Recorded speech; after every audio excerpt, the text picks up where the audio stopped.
بسم اللہ والحمد للہ والصلاۃ والسلام علی رسول اللہ اما بعد۔ اچھا، یہ جو نوٹس ہم پڑھ رہے ہیں، نوٹس مکمل ہونے والے ہیں انشاءاللہ، اور آج امید ہے کہ انشاءاللہ یہ نوٹس مکمل ہو جائیں گے۔ تو یہ جو عقیدے کے بنیادی اصول ہیں، 8 بنیادی اصول یہاں ذکر کیے ہیں۔ اس کے علاوہ بھی علماء نے اپنی جو عقائد کی کتابیں ہیں اس میں اہم اصول ذکر کیے ہیں۔ ہم جو یہاں اصول پڑھ رہے ہیں اس میں سے ہم نے 4 پڑھ لیے ہیں، 4 اصول رہتے ہیں انشاءاللہ جو آج ہم نے کور کرنے ہیں۔ تو سب سے پہلے یہ بتائیے کہ پچھلی کلاس میں ہم نے جو 4 اصول پڑھے ہیں وہ کون کون سے تھے؟ جی، 1 بائی 1۔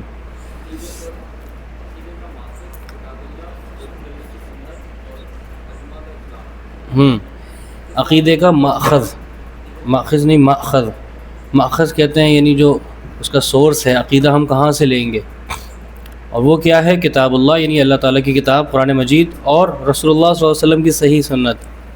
ٹھیک ہے جی، قرآن و حدیث سے ہی ظاہر ہے ہم عقیدہ لیں گے نا۔ اب ایک انسان اپنا کوئی نظریہ بنا رہا ہے، ایک مسلمان کسی چیز کے اوپر ایک پختہ عقیدہ بنانا چاہ رہا ہے، تو وہ نظریات، وہ عقائد کہاں سے لے گا؟ قرآن و حدیث سے لے گا، جس کی بنیاد، جس کی دلیل اس کو قرآن و حدیث سے ملے گی۔ اپنے ایمان کے بارے میں، اللہ تعالیٰ کے بارے میں جو اہم چیزیں ہیں عقائد کے اندر، ان چیزوں کے بارے میں وہ عقائد کہاں سے بنائے گا؟ قرآن و حدیث سے دلیل لے گا اس کی۔ اور عقیدے کا ماخذ اسی طرح اسلاف امت کا اجماع ہے، یعنی اسلاف امت کون ہے؟ صحابہ کرام کی جماعت، یعنی انہوں نے جس چیز پر اجماع کیا تو وہی پھر ایک مسلمان کا عقیدہ ہے۔ صحابہ کرام نے ایک چیز کیا ہے؟ مثال کے طور پہ ایک عقیدہ ہے کہ اللہ سبحانہ و تعالی عرش پہ مستوی ہے، الرحمن علی العرش استوى، یہ ہمارے عقیدے کا حصہ ہے اور ایک عقیدے کا بنیادی اصول ہے اللہ تعالیٰ کے بارے میں۔ توحید کا حصہ ہے نا، توحید کے ہم نے 3 پارٹس پڑھے تھے جو اقسام ہیں۔ توحید الوہیت، یعنی اللہ ہی کی عبادت کرنی ہے۔ توحید ربوبیت، اللہ ہی کو اس کے افعال میں اکیلا ماننا ہے۔ اور اسی طرح توحید اسماء و صفات۔ اب اسماء و صفات کے اندر اللہ تعالیٰ کا عرش پہ مستوی ہونا بھی آ جائے گا۔ تو صحابہ کرام کی جماعت کا اس بات پہ اجماع ہے کہ اللہ تعالیٰ عرش پہ مستوی ہے، جیسے کہ قرآن مجید کی آیت واضح ہے، الرحمن علی العرش استوى۔ ٹھیک ہے، تو اب یہاں پہ صحابہ کرام نے اس آیت کو جیسے سمجھا، ہم بھی ویسے ہی سمجھیں گے کہ اللہ سبحانہ تعالیٰ جو الرحمن ہے وہ عرش پہ مستوی ہے۔ ٹھیک ہے، تو دوسری طرف کچھ باطل لوگوں نے یہ عقیدہ بنا لیا کہ اللہ تعالیٰ جو ہے وہ ہر جگہ موجود ہے، نعوذ باللہ، وَهُوَ مَعَكُمْ أَيْنَمَا كُنْتُمْ۔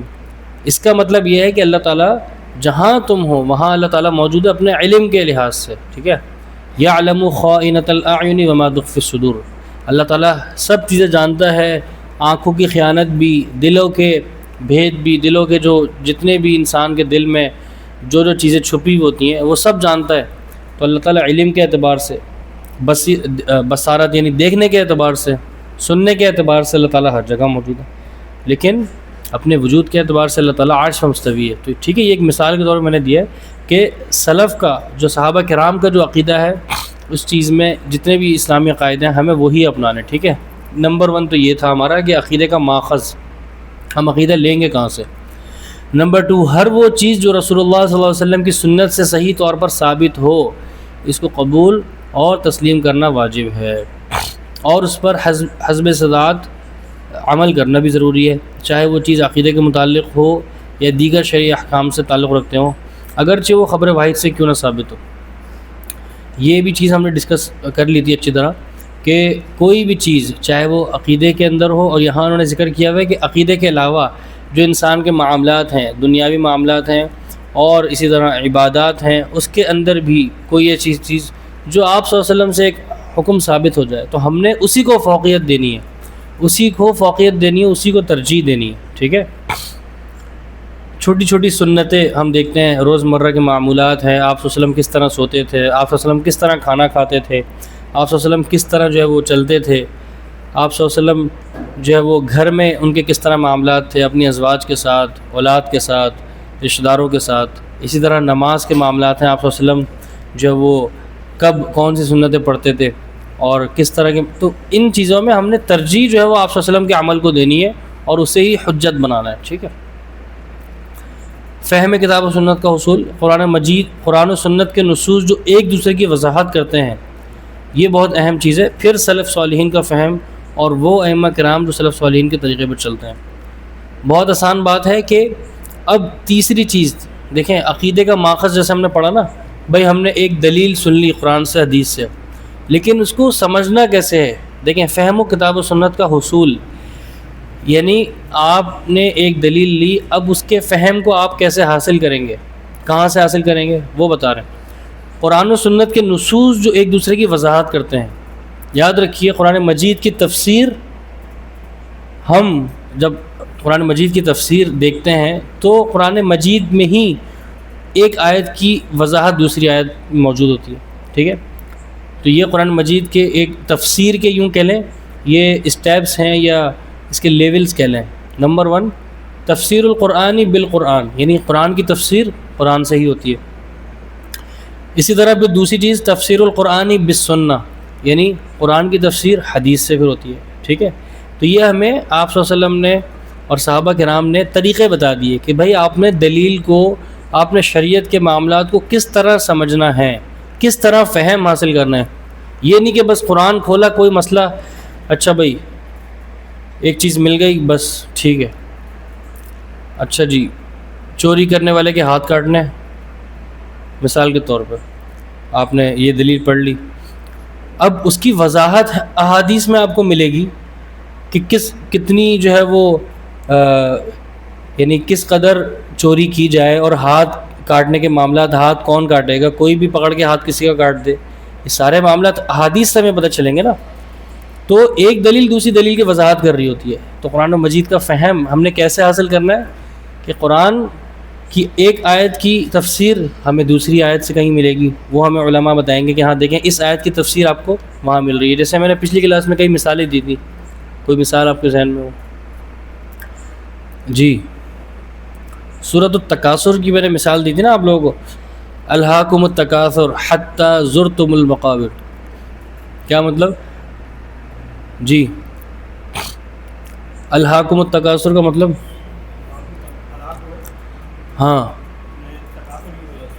تکاثر کیسے کہتے ہیں؟ یعنی اور کثرت کی یاد نے تمہیں، اچھا الہاکم اس کا مطلب ہمیں ایسا لگتا ہے شاید ہلاک ہے، پہلے میں یہ سمجھتا تھا، میں نے ایک چھوٹی سی ویڈیو بنائی، میں نے اس میں ترجمہ بھی ہلاک کا کر دیا، لیکن بعد میں جب دیکھا اساتذہ نے بتایا تو اس میں غفلت کا مطلب ہے اصل، الہاکم یعنی تم سب کو، تو اصل یہ ہے کہ تمہیں غافل کر دیا کس چیز نے؟ کثرت کی طلب نے، کہ تم اور مال جمع کرو اور مال جمع کرو، حتی زرتم المقابر، یہاں تک کہ تم موت تک یا قبر تک پہنچ گئے، قبرستان۔ اب اس دلیل کی، اس آیت کی وضاحت ہمیں حدیث سے ملتی ہے۔ آپ صلی اللہ علیہ وسلم نے باقاعدہ ایک حدیث بیان کی کہ بھائی ایک شخص کو اگر ایک وادی سونا چاندی سے بھری ہوئی مل جائے، وادی آپ جانتے ہیں کسے کہتے ہیں؟ کہ دو پہاڑوں کے درمیان ایک وسیع میدانی علاقہ ہوتا ہے، اس کو وادی کہا جاتا ہے۔ اب ایک شخص کو اگر سونا چاندی سے بھری ہوئی ایک وادی مل جائے، اللہ اکبر، آپ سوچیں سونے کے ریٹ آج کل کتنے ہائی ہو گئے ہیں نا، 4 لاکھ سے بھی اوپر چلے گئے، ایسے ہی ہے۔ تو ہم تو 1 تولہ 2 تولہ کے پیچھے بھاگ رہے ہوتے ہیں نا، 10 تولہ آ جائے، کوئی 1 گرام مل جائے، چلو بھائی جمع کر لیں۔ سبحان اللہ، کتنے ٹنوں سونا چاندی ہوگا کہ ایک وادی بھری ہوئی ایک انسان کو مل جائے، کیا خیال ہے؟ مجھے اور آپ کو تو ہم یہ شاید سوچ رہے ہوں گے کہ بس وہ تو پھر کہیں باہر چلے جائے گا، کہیں باہر UK US میں سیٹلڈ ہو جائے گا، آرام سے اپنی نسلوں کو کھلائے گا، ہمیں ذہن یہ آ رہا ہوں نا۔ لیکن وہاں آپ صلی اللہ علیہ وسلم نے اس انسان کی، اس ابن آدم کا کیا ایک بیہیویئر، ایٹیٹیوڈ بتایا کہ وہ شخص اس وادی مل جانے کے بعد دوسری وادی کی طرف لپکے گا کہ مجھے سیم ٹو سیم ایک اور وادی اس طرح کی مل جائے، سونا چاندی سے بھری ہوئی۔ اور آپ دیکھیں ہم بھی آج کوئی چیز پلان کرتے ہیں نا، جب ہمارے پاس کچھ نہیں ہوتا، یار بس چھوٹی سی مہران آ جائے، کلٹس آ جائے، بس یار بس اپنی لائف تو سیٹ ہو جائے گی۔ جب نہیں ہوتا، اچھا جب کوئی گاڑی آ گئی چھوٹی سی، بس یار سیوک آ جائے، بس کوئی بڑی گاڑی آ جائے، ہائبرڈ آ جائے، کوئی الیکٹرانک آ جائے، کوئی بڑی گاڑی آ جائے، بس پھر انشاءاللہ اس کے بعد سکون ہو جائے گا، ہے نا؟ یہی کہتے ہیں نا، کوئی گھر کے اس میں بھی کوئی چھوٹا سا فلیٹ آ جائے، بس کوئی تو اپنی پراپرٹی ہو جائے نا، ایک چھوٹی موٹی کوئی، بس سکون سے ہم ایک آئے گی یار بس کوئی اب ایک بلڈنگ بن جائے، اس پہ 4-5 فلور، بس ایک بلڈنگ، زمین ایک بلڈنگ آ گئی، اچھا یار بس 4 بلڈنگیں بن جائیں تاکہ کچھ کرایہ بھی آتا رہے. تو بھائی یہ ہوس، یہ انسان کی کبھی بھوک پوری نہیں ہوتی. وہاں بھی یہی ہے نا، ایک وادی کے بعد دوسری وادی کی طرف لپکے گا، 2 وادیاں مل گئی. آپ نے فرمایا اب کیا کرے گا انسان؟ کیا سوچتے ہیں آپ لوگ؟ اب بیٹھ جائے گا آرام سے کہ بھائی چلو، فرمایا یا تیسری وادی کی طرف جائے گا وہ انسان. اور مثال بھی دیکھیں، ایسی مثال دی ہے جو رہتی دنیا تک کارآمد ہے. دیکھیں سونا چاندی، آج بھی اس کی کیسی ویلیو ہے، آج بھی ویلیو ہے نا. سونا چاندی جب بھی اس کی ویلیو تھی اور ہمیشہ جو ہے وہ اس کی ایک ویلیو رہی ہے. تو ایسی اپلیکیٹو مثال دی آپ صلی اللہ علیہ وسلم نے کہ اس کو ہم اپلائی کر سکتے ہیں آج کی دنیا میں بھی، کہ وہ تیسری وادی کی طرف لپکے گا، بھائی مجھے ایک اور وادی مل جائے. تو پھر فرمایا آپ صلی اللہ علیہ وسلم نے کہ ابن آدم کا پیٹ تو قبر کی مٹی ہی بھرے گی. اور پھر یہ آیت پڑھے کہ حتیٰ الہاکم التکاثر حتیٰ زرتم المقابر. تو اسے کہتے ہیں تفسیر القرآن بالسنہ، یعنی قرآن کی تفسیر آپ نے سنت سے کی اور سنت سے سمجھا. ٹھیک ہے، سمجھ آ رہی بات؟ تو اسی طرح یہ ہمارے عقیدے کے بنیادی اصولوں میں سے ہے کہ ہمیں ایک دلیل واضح نہیں ہو رہی، بظاہر آپ کو ترجمہ سمجھ آ رہا ہوگا، لیکن اس کے کیا مفاہیم ہیں، کیا معانی ہیں، اس کے لیے 10 حدیثیں موجود ہوتی ہیں. 10 تو ایک میں ایسی کہہ رہا ہوں، سینکڑوں حدیثیں موجود ہوتی ہیں ایک ایک آیت کو سمجھنے کے لیے. ہم تفاسیر سے بہت دور ہیں اصل میں. ہم نے تفسیر کے بھی شاید ہم نے ہو سکتا ہے زیادہ تر 2-3 تفسیریں ہی دیکھی ہوں، لیکن تفاسیر بہت ساری تفاسیر ہیں. اسلاف کی، ائمہ کرام کی اتنی زیادہ تفاسیر ہیں اور الگ الگ کیٹیگریز ہیں. ایک تفسیر کی قسم یہ ہوتی ہے کہ جس میں صرف صحابہ کرام کے اقوال ملیں گے. ایک تفسیر کی یہ کیٹیگری ہوتی ہے کہ اس میں تفسیر القرآنی بالقرآن، یعنی پورے قرآن کی تفسیر آپ کو قرآن سے ہی ملے گی، ایسی بھی تفسیر ہے. پھر تفسیر القرآنی بالسنہ، یعنی اس میں ہر آیت کی تفسیر جو حدیث سے مل رہی ہوگی. پھر ایسی بھی تفسیر ہے کہ جس میں ہر آیت کے عربی انہوں نے معانی تشریح کیے ہوئے. تو بہت ساری، ہم تو ظاہر ہے ان چیزوں سے بہت دور ہیں. اب آہستہ آہستہ کوشش کریں عربی سیکھیں. یہ سب کتابیں عربی میں، ظاہر ہے عربی عرب نے لکھی ہیں تو ظاہر ہے ان کو پھر آسانی ہے، رسائی ہے ان تک. تو بہرحال کہنے کا مقصد یہ ہے کہ انسان کوشش کرے انشاءاللہ، تو پھر اللہ تعالیٰ اس کے لیے آسانی فرماتا ہے تاکہ وہ ادلہ کو سمجھے اور پڑھے. ٹھیک ہے جی. تو کہیں پہ قرآن کی تفسیر قرآنی کرتا ہے، کہیں حدیث کرتی ہے، کہیں پہ حدیث کی تفسیر جو ہے وہ قرآن سے ہو رہی ہوتی ہے. ٹھیک ہے. اچھا جی، اس کے بعد چوتھا جو اصول ہم نے پڑھا تھا، دین کے تمام بنیادی عقائد آپ صلی اللہ علیہ وسلم نے بیان کیے ہیں اور کسی کو یہ حق نہیں پہنچتا کہ کوئی چیز ایجاد کرے اور یہ دعویٰ کرے کہ وہ دین سے ہے. وہی بات جو ہم نے پہلے بھی پڑھی تھی کہ بدعت اور سنت یہ دونوں آپس میں ایک دوسرے کی ضد ہے نا. تو اب ایک ایمان والے کا، ایک موحد کا یہ بنیادی عقیدہ ہوتا ہے کہ بھائی الیوم اکملت لکم دینکم واتممت علیکم نعمتی ورضیت لکم الاسلام دینا، کہ اللہ سبحانہ و تعالیٰ نے دین مکمل کر دیا ہے. اور کس کے ذریعے؟ آپ صلی اللہ علیہ وسلم کی نبوت اور ان کی بعثت کے ذریعے.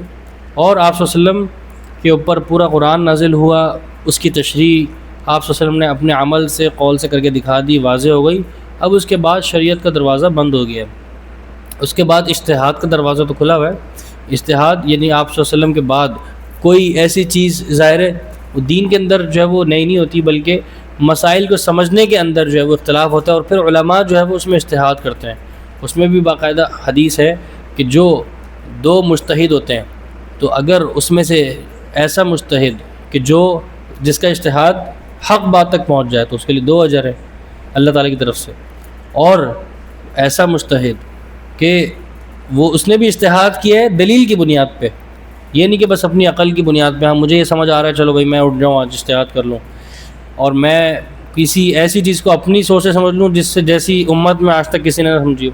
تو یہ اجتہاد نہیں ہوتا. علماء کے اس میں کیا کہتے ہیں، علماء ایسے اجتہاد کرتے ہیں کہ قرآن و حدیث سے کچھ نہ کچھ جو ہے وہ اس کے نصوص بظاہر نہیں مل رہے ہوتے، لیکن کہیں نہ کہیں جو ہے وہ اس کا کوئی نہ کوئی سیاق و سبق مل رہا ہوتا ہے. تو یہ باقاعدہ حدیث ہے آپ صلی اللہ علیہ وسلم کی، جس کا اجتہاد صحیح چیز تک پہنچ گیا اس کے 2 اجر ہیں، جس کا صحیح چیز تک نہیں پہنچا یعنی صحیح حکم تک تو اس کے لیے 1 اجر ہے. ٹھیک ہے. تو بہرحال یعنی بنیاد جو ہے، بنیاد وہ قرآن و حدیث ہے، اور اس کا جو انزال ہے آپ صلی اللہ علیہ وسلم نے اور اللہ سبحانہ وتعالیٰ نے وہ مکمل کر دیا ہے. تو اب کسی انسان کو یہ حق نہیں پہنچتا کہ وہی کوئی جو ہے وہ اپنے پاس سے کوئی بدعت ایجاد کرے اور دین میں کوئی ایسی چیز ایجاد کرے. اب اگر کوئی شخص، جیسے آج بھی بہت ساری ہمارے معاشرے میں بدعات پائی جاتی ہیں، رائج ہیں، تو یقین کریں اصل جو شخص بدعات کے اندر پڑا ہوا ہے نا، وہ زبان سے نہیں کہہ رہا، لیکن سب سے پہلا اس کا دعویٰ یہی ہے نا کہ دین نامکمل ہے، نعوذ باللہ، دین نامکمل ہے. دوسرے نمبر پہ وہ اللہ تعالیٰ پہ بھی الزام لگا رہا ہے کہ اللہ تعالیٰ نے نعوذ باللہ دین پورا نہیں اتارا، اور اب میں جو ہے وہ کوئی نہ کوئی نئی چیز ایجاد کر رہا ہوں. یا پھر نعوذ باللہ اس کا یہ بنیادی عقیدہ ہے کہ اللہ تعالیٰ نے تو اتار دیا تھا، آپ صلی اللہ علیہ وسلم نے ہم تک نہیں پہنچایا، تو میں کوئی نہ کوئی جو ہے وہ نئی چیز ایجاد کر لوں. ٹھیک ہے، تو یہ قرآن و حدیث ہمارے لیے اس کی جو ادلہ ہے، اس کی جو تعلیمات ہیں، وہ جو ہے وہ بالکل ہمارے لیے واضح ہیں، بالکل روشن ہیں کہ ہم اس میں ہر طرح کی ہدایت حاصل کر سکتے ہیں. ٹھیک ہے جی، یہ 4 اصول ہم نے پڑھ لیے تھے. اب جو کلاس میں نہیں تھے ان کے لیے میں نے ریویژن بھی کر لیا. اب آ جائیں انشاءاللہ تاکہ یہ نوٹس مکمل ہو جائیں. نمبر 5، اللہ اور اس کے رسول صلی اللہ علیہ وسلم کی بات کے سامنے مکمل طور پر سر تسلیم خم کر لینا. کوئی بھی بات محض قیاس، کشف یا شیخ یا امام وغیرہ کی بنیاد پر رد نہ کریں. ہاں اچھا جی، اللہ اور اس کے رسول اللہ صلی اللہ علیہ وسلم کی بات کے سامنے مکمل طور پر سر تسلیم خم کر لینا. تو دیکھیں بس یہ پورا جو سینٹینس ہے، اس کو سمجھنے کے لیے 2 الفاظ کو سمجھ لیں. ہمیں حکم دیا گیا اتباع کرنے کا، اور ہمیں کہا گیا کہ تقلید نہیں کرنی. تقلید کسے کہتے ہیں؟ تقلید اسے کہتے ہیں کہ بغیر دلیل کے کسی کے پیچھے چل پڑنا.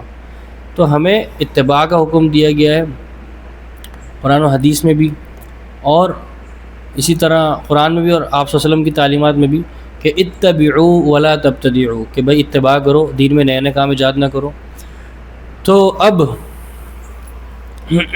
جزاک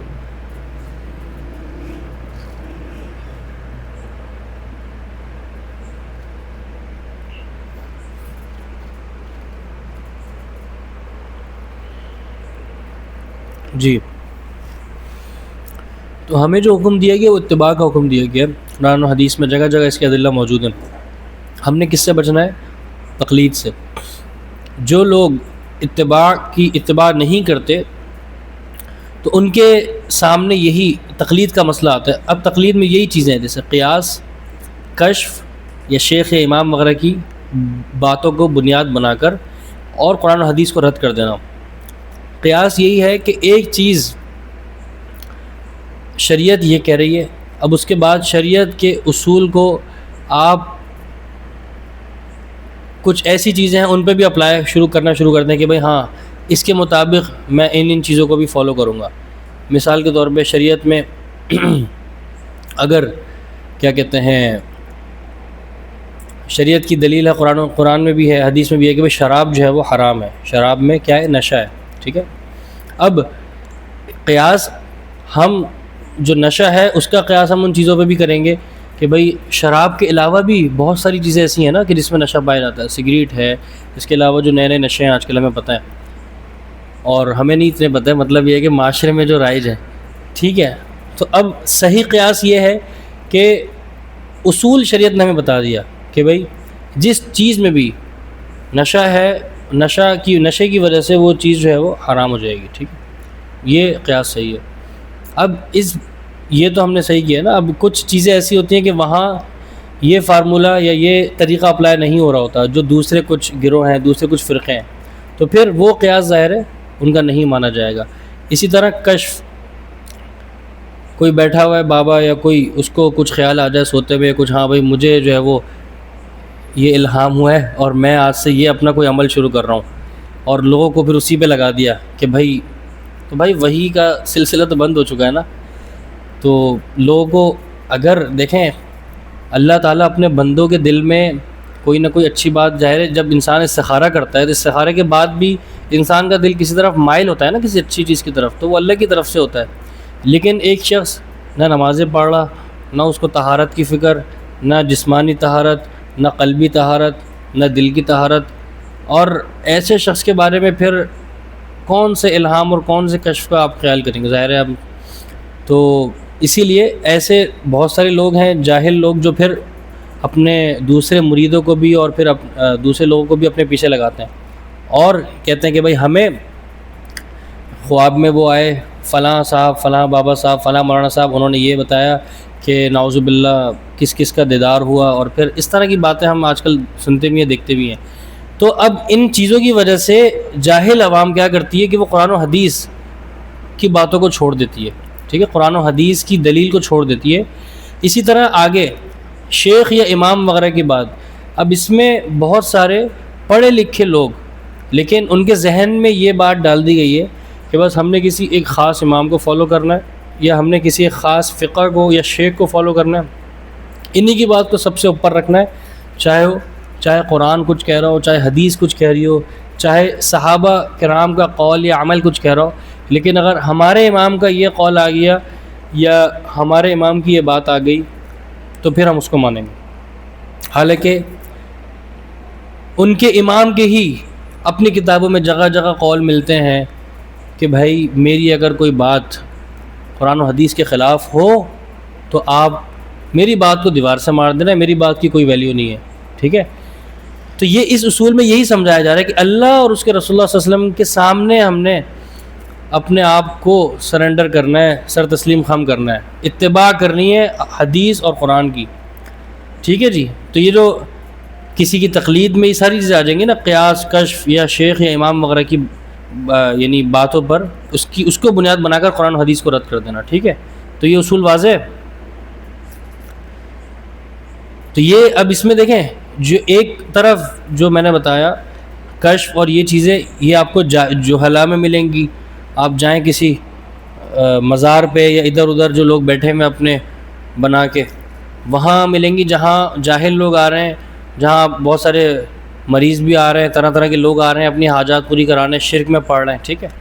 اور دوسری چیز، کہیں نہ کہیں آپ کو پڑھے لکھے طبقے میں جو اس طرح کی فقہ کو فالو کرتے ہیں کہ وہاں پہ کسی خاص امام کی بات کو بس انہوں نے بڑا بنا لیا اور اسی کی بات کو بس لے کے چلیں گے. اور ان کی کتابوں میں یہاں تک لکھا ہوا ہوتا ہے کہ ہاں اس مسئلے میں ایک حدیث موجود ہے جو یہ کہہ رہی ہے، لیکن چونکہ ہمارے امام صاحب نے یہ اس طرح مسئلہ بیان کر دیا ہے تو ہمارے اوپر چونکہ ہمارے امام کی تقلید واجب ہے، اس لیے ہم اسی کو اسی طرح فالو کریں گے. یہ باقاعدہ کتابوں میں موجود ہے جو ہم نے پڑھا ہے. اچھا جی، اس کے بعد چھٹا اصول، کوشش کرتے ہیں کہ آج کی کلاس میں یہ اصول پورے کر لیں. ٹائم تو ہو گیا آپ لوگوں کا، لیکن تھوڑا سا ٹائم دے دیں، 5 منٹ اور. اچھا، چھٹا پوائنٹ ہے درست عقل اور صحیح منطق. وہ ہے جو قرآن و حدیث کے ساتھ موافق ہے، اور دو شرعی نصوص کبھی بھی ایک دوسرے سے متصادم نہیں ہوتے، اور جب نصوص میں تضاد کا وہم ہو تو انسان اسے اپنی کم علمی پر محمول کرے. بہت ہی عمدہ بات ہے. یہ کہہ رہے ہیں درست عقل اور صحیح منطق. درست عقل یعنی انسان کی صحیح عقل اور صحیح منطق یعنی لاجک، یعنی سمجھنے کی صلاحیت وہی ہے جو قرآن و حدیث کے ساتھ موافقت کرے. اب اگر مثال کے طور پہ ہمیں کوئی دلیل سمجھ نہیں آ رہی، ٹھیک ہے، ہمیں کوئی قرآن و حدیث کی بات سمجھ نہیں آ رہی کہ بھائی اللہ تعالیٰ کے اللہ تعالیٰ کی فرشتے جو وہ بھی اللہ تعالیٰ کی مخلوق ہیں، ان کے اتنے سارے پر ہوتے ہیں، کسی فرشتے کے 600 پر ہیں، کسی فرشتے کے اتنے سارے پر ہیں. اگر انسان کے ذہن میں یہ بات سمجھ نہیں آ رہی، اس کی عقل میں نہیں آ رہی، تو بھائی اس کی عقل کا نقص ہے. کیوں؟ کیونکہ عقل وہ بھی تو اللہ تعالیٰ کی مخلوق ہے نا. ہر انسان کی عقل ایک لمیٹڈ ہے نا. اب اگر عقل کو ہی ہم خالق بنا لیں، عقل کو ہی اتنا عقل بڑا بنا لیں کہ وہ ظاہر ہے ہم اللہ تعالیٰ کی مخلوق ہیں اور ہمارے اندر عقل ہے وہ بھی اللہ تعالیٰ کی مخلوق ہے نا، اللہ تعالیٰ نے ہی بنائی ہے. تو پھر ہماری عقل سے بہت بڑی بڑی چیزیں نا جو اللہ تعالیٰ نے بنائی ہیں، تو پھر ہم کیسے یہ تصور کر سکتے ہیں کہ ہماری عقل میں ہر چیز آ جائے گی؟ تو بھائی دنیا میں بہت ساری ایسی چیزیں جو آپ کی عقل میں نہیں آئیں گی. تو آپ کا جو بنیادی اصول ہے وہ کیا ہونا چاہیے کہ بھائی لا ادری، ٹھیک ہے، ہمیں نہیں پتہ، یہ چیز ہماری کم علمی ہو سکتی ہے، ہماری جہالت ہو سکتی ہے کہ یہ چیز ہمیں سمجھ نہیں آ رہی، لیکن قرآن و حدیث میں بیان کر دیا تو ہم اس کو عمل کریں گے اور اس کو اس کو مانیں گے، اس کو دل سے تسلیم کریں، اس کی تصدیق کریں گے، ٹھیک ہے۔ نمبر 2، اس میں ایک اور چیز بیان کی گئی ہے کہ 2 شرعی نصوص یعنی قرآن و حدیث کی جو آپس میں دلیلیں ہیں وہ کبھی ٹکرائیں گے نہیں، ٹھیک ہے۔ ہو سکتا ہے ہمیں بظاہر طور پہ لگے یا ایھا الذین آمنوا لا تقربوا الصلاۃ، کسی نے بس یہ آیت اتنی پڑھی کہ بھئی اے ایمان والو نماز کے قریب نہیں آنا، اوہو یہ کیا بھائی؟ کہیں آپ نے پڑھا ہے کہ فویل للمصلین، نمازیوں کے لیے ہلاکت ہے، اوہو نماز پڑھنے والے کے لیے ہلاکت ہے، تو بھائی آگے تو پڑھو، دوسری دلیل سے واضح ہوگی نا بات، لا تقربوا الصلاۃ وانتم سکارا، جب تم نشے کی حالت میں ہو، جب نماز نہیں پڑھو، یعنی نشہ نہیں کرو کہ تمہاری نمازیں چھوٹیں۔ اسی طرح فویل للمصلین کس لیے؟ الذین هم عن صلاتهم ساہون الذین هم یراؤون، جو دکھاوا کرتے ہیں، جو نماز میں سستی کرتے ہیں، ان کے لیے ہلاکت ہے نا۔ تو پوری بات آپ پڑھیں گے تو سمجھ آئے گی نا، اتنی سی بات اپنی عقل میں ظاہر بٹھائیں گے تو سمجھ بھی نہیں آئے گی، وہ پھر آپ کو لگے گا اللاجیکل ہے، ارریشنل ہے۔ تو پہلے بات پوری پڑھیں، قرآن و حدیث ایک آیت سے واضح نہیں ہو رہا، قرآن میں علماء سے پوچھیں، وہ آپ کو کسی دوسری آیت سے واضح کریں گے، حدیث سے واضح کریں گے، ٹھیک ہے۔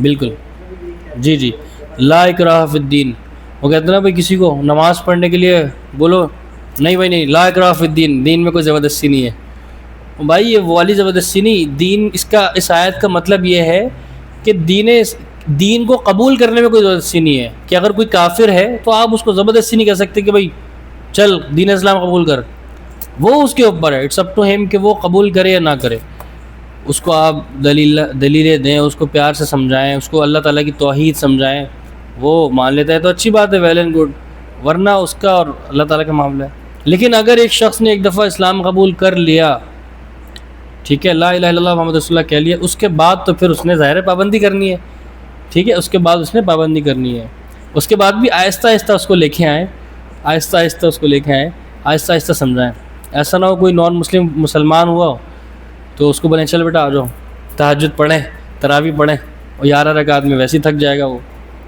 چلو بھائی شروع کرو۔ تو آہستہ آہستہ تدریجاً اسٹیپ بائی اسٹیپ جو ہے وہ چیزیں اللہ تعالیٰ نے بھی، شریعت بھی ایسی اتاری ہے، 23 سال میں قرآن نازل ہوا، آہستہ آہستہ احکامات نازل ہوئے، شراب بھی کئی سالوں میں جا کے حرام ہوئی، پہلے مطلب فوراً سے نہیں کہہ دیا کہ شراب حرام ہے، پہلے اس کے آہستہ آہستہ مائنڈ سیٹ بنایا کہ بھائی شراب میں جو ہے وہ نشہ ہے، شراب میں جو ہے وہ خبث یعنی گندی چیزیں ہیں، ناپاکی ہے، اس طرح کی چیزیں ہیں۔ تو پھر آہستہ آہستہ جب مومنوں کو اس سے نفرت پیدا ہو گئی، ایمان والوں کو، پھر کہہ دیا کہ بھائی اب اس سے بچو۔ تو یہ ایک حکمت کے ساتھ ہوتا ہے۔ اچھا، اینڈ میں ہے عقیدے میں شرعی اصطلاحات کی پابندی کرنا اور لوگوں کی ایجاد کردہ بدعتی اصطلاحات سے بچنا واجب ہے۔ یہ ایک اہم بات ہے کہ عقیدے کے اندر جو شرعی اصطلاحات ہیں انہی کو ہم انہی کی پابندی کریں، اور اب دیکھیں اسلام میں یا شریعت میں قرآن حدیث میں اگر کوئی اصطلاح استعمال نہیں ہوئی، وہ صحابہ نے نہیں کی، ائمہ نے نہیں کی، تو وہ نہ کریں۔ جیسے مثال کے طور پہ ایک ہی مثال لے لیتے ہیں، جیسے کوئی عید میلاد النبی منا رہا ہے، کوئی بدعت منا رہا ہے، تو وہ منع کرو تو کہتے ہیں بدعت حسنہ ہے، بدعت ہے لیکن بدعت حسنہ ہے، اچھی بدعت ہے۔ تو بھائی بدعت ساری، کل بدعت ضلالہ و کل ضلالۃ فی النار، ہر بدعت گمراہی ہے اور ہر گمراہی جو ہے وہ جہنم میں جانے والی ہے۔ تو لوگوں کی ایجاد کردہ بدعتی اصطلاحات سے بچنا واجب ہے، ٹھیک ہے۔ تو یہ آپ لوگوں کے پاس نوٹس ہیں ماشاءاللہ، تو آپ مثال کے طور پہ کوئی مثال لکھ بھی لیا کریں، یاد رہے، تاکہ اصول سمجھنے میں بڑی آسانی ہو جاتی ہے اگر ایک مثال بھی آپ کے ذہن میں ہو۔ اچھا، اینڈ میں دیکھیں رسول اللہ، بس آخری پوائنٹ ہے 2 منٹ، رسول اللہ صلی اللہ علیہ وسلم معصوم عن الخطا ہیں، اور پوری امت گمراہی پر جمع نہیں ہو سکتی، اور انبیاء کے علاوہ کوئی بھی معصوم عن الخطا نہیں ہے، اور جس چیز کے بارے میں ائمہ اور دیگر کا اختلاف ہے تو اس کے حل کے لیے کتاب و سنت کی طرف رجوع کرنا چاہیے۔ نمبر 1، یہ بات واضح سمجھ لیں کہ آپ صلی اللہ علیہ وسلم تو معصوم عن الخطا تھے، یعنی کیا مطلب کہ دین کے معاملے میں اللہ سبحانہ وتعالیٰ ان کی ڈائریکٹ رہنمائی فرماتا تھا، وما ينطق عن الهوى، وہ اپنی چاہت سے، اپنی مرضی سے کچھ نہیں بولتے تھے، ان هو الا وحی یوحى، وہ وحی تھی جو ان کی طرف وحی کی جاتی تھی اللہ تعالیٰ کی طرف سے، ٹھیک ہے۔ لیکن جب آپ صلی اللہ علیہ وسلم چلے گئے، اس کے بعد ظاہر صحابہ یا آپ صلی اللہ علیہ وسلم کی موجودگی میں صحابہ پہ تو وحی نہیں نازل ہوتی تھی نا، ظاہر ہے وہ تو انسان تھے، تو آپ صلی اللہ علیہ وسلم کے علاوہ پوری انسانیت، پوری امت سے کہیں نہ کہیں ظاہر غلطی کوتاہی ہو سکتی ہے، لیکن آپ صلی اللہ علیہ وسلم سے غلطی کوتاہی نہیں ہو سکتی تھی. کیوں؟ کیونکہ آپ صلی اللہ علیہ وسلم کو ڈائریکٹ اللہ تعالیٰ رہنمائی کرتے تھے. کہیں کوئی غلطی ہو جاتی تو اس کی فوراً اللہ تعالیٰ جو ہے وہ اس کی اصلاح کرتے تھے. دوسری چیز، پوری امت گمراہی پر جمع نہیں ہو سکتی. یعنی اس کا مطلب یہ ہے کہ حدیث میں بھی واضح طور پر آپ صلی اللہ علیہ وسلم کی حدیث ہے کہ میری جو پوری امت ہے وہ کبھی بھی قیامت تک پوری امت، یعنی ایسا نہیں ہو سکتا کہ دنیا میں ہر جگہ مسلمان جو ہے وہ یعنی کسی برائی میں جمع ہو گئے ہوں، کسی برائی میں پڑ گئے ہوں. کہیں نہ کہیں لوگ ایسے ہوں گے جو اس کو برا جانتے ہوں گے اور اچھے کام بھی کر رہے ہوں گے. ٹھیک ہے، تو یہ بھی ایک شریعت کا اہم اصول ہے کہ کہیں نہ کہیں اگر یعنی امت مسلمہ موجود ہے تو وہ اس کو برائی کہنے والے موجود ہوں گے. یہ نہیں کہ پوری امت ہی جو ہے وہ کرپٹ ہو جائے گی. ٹھیک ہے، اسی طرح انبیاء کے علاوہ کوئی بھی معصوم علی الخطا نہیں. یہی میں نے بتا دیا کہ آپ صلی اللہ علیہ وسلم سے پہلے بھی جتنے انبیاء آئے اور آپ صلی اللہ علیہ وسلم کے بعد جو صحابہ ہیں، اس کے بعد امتی ہیں، تو وہ معصوم علی الخطا نہیں. ان سے غلطیاں ہو سکتی ہیں، ان میں اختلاف بھی ہو سکتا ہے. صحابہ کرام میں بھی کئی مسائل میں اختلاف رہا، بہت ساری چیزوں میں اختلاف رہا. ٹھیک ہے، لیکن اس بات کو سننے کے بعد ہمیں یہ نہیں سوچنا کہ اختلاف رہا بھائی چلو صحابہ پہ بھی ہم اس طرح کی نعوذ باللہ باتیں کریں. ان میں اختلاف رہا، اس کا حل آپ صلی اللہ علیہ وسلم نے پیش کیا اور اس کے بعد ان میں صلح بھی ہوئی. اور اگر کسی چیز میں اختلاف رہا بھی تو اس پر ان کی پکڑ نہیں ہوگی. کیوں؟ کیونکہ ان کو اللہ سبحانہ و تعالیٰ نے جنت کی گارنٹی اس دنیا میں دے دی.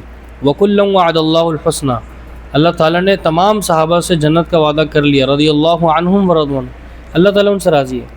جو سوال آپ سے اور مجھ سے ہوگا کہ ہم جو ہے وہ کتنا شریعت کو فالو کرتے ہیں، ہم کتنا جو ہے وہ صحابہ کو اپنا آئیڈیل مانتے ہیں اور بناتے ہیں، اور ہم کتنا قرآن و حدیث پہ چل رہے ہیں. ٹھیک ہے جی. آخری چیز، اور اگر ہمارا یعنی اس امت کا کسی چیز کے بارے میں اختلاف ہو جائے تو ہمیں قرآن و حدیث کی طرف ہی لوٹنا ہے. ہمیں آپس میں اختلاف نہیں کرنا. ہمیں دیکھنا ہے کہ بھائی اچھا اس چیز میں یہ مسائل ہیں تو اس میں علماء سے رابطہ کریں، اور اس میں بھی یہ نہ کریں کہ اچھا ایک عالم سے پوچھ لیا جواب صحیح نہیں ملا، اس سے پوچھتا ہوں، اس کو میسج کیا نہیں مزہ نہیں آیا، اس سے پوچھا. تو یہ 8-10 جگہ سے فتوی لینے کی ضرورت نہیں ہے. آپ ایک جگہ سے آپ کو مسئلہ سمجھ نہیں آیا، آپ کو لگتا ہے کہ یہ اتھینٹک عالم ہے، مفتی ہے، تو ان سے جو ہے وہ رجوع کریں، ان سے مسئلے کا حل لیں اور پھر اس پر عمل شروع کر دیں. انشاءاللہ دلیل کی بنیاد پہ وہ آپ کو قرآن و حدیث سے دلیل دیں گے کہ بھائی اس مسئلے میں یہ دلیل ہے، اس پہ عمل شروع کریں. اور عقیدے والی چیزیں تو اس پر مکمل پختہ ایمان رکھ لیں انشاءاللہ. ٹھیک ہے، تو یہ کچھ بنیادی اصول تھے شریعت کے عقیدے کے حوالے سے. تو اب اس کا نا تھوڑا ریویژن کر کے آئیے گا. اگلی کلاس میں انشاءاللہ ہم کچھ نہ کچھ آپ سے بھی پوچھ لیں گے کہ ہم نے کیا پڑھا ہے، اور پھر انشاءاللہ جو کتاب ہے اس کو باقاعدہ اسٹارٹ کریں گے. اور یہ بھی ہم نے اس میں بہت سارا پڑھ لیا ماشاءاللہ. صرف دیکھنے میں 4-5 صفحے ہیں، لیکن اس میں ہم نے ضمناً جو شیخ الاسلام کی ہی، شیخ الاسلام محمد بن عبد الوہاب رحمہ اللہ کی ہی ایک کتاب کون سی تھی، نواقض الاسلام، جس میں 10 ہم نے ایسی چیزیں پڑھی ہیں نا جس سے اسلام انسان کا خطرے میں آ جاتا ہے، دین، وہ بھی ہم نے ڈسکس کر لی ہے. اس کے علاوہ بہت ساری عقیدے کی تعریف، توحید کی تعریف، ان کے ارکان، اسلام کے ارکان، ایمان کے ارکان، اور پھر یہ اہم اصول یہ پڑھ لیں. تو آپ لوگ ریوائز کر کے آئیے گا تاکہ انشاءاللہ پھر ہم اگلی کلاس میں اس کا اچھی طرح جو ہے وہ ایک جائزہ لیں، آپ لوگوں سے ٹیسٹ لیں اور کچھ نہ کچھ پوچھیں گے تاکہ پھر ہم آگے کتاب کی طرف بڑھیں. ٹھیک ہے، بارک اللہ فیکم، السلام علیکم.